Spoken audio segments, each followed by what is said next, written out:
to add the website link to your profile on Facebook.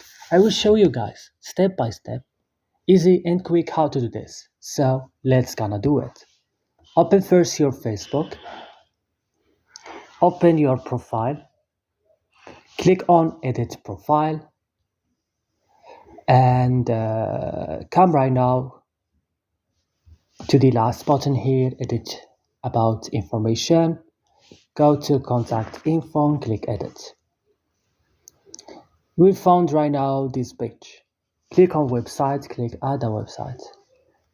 And here write your website address. For example, www. I don't know, I just using a random link. Click save. And after that, guys, when I come to my profile, I will see the link. So that's all in this video. Don't forget to support us by like and subscribe, and see you in another video.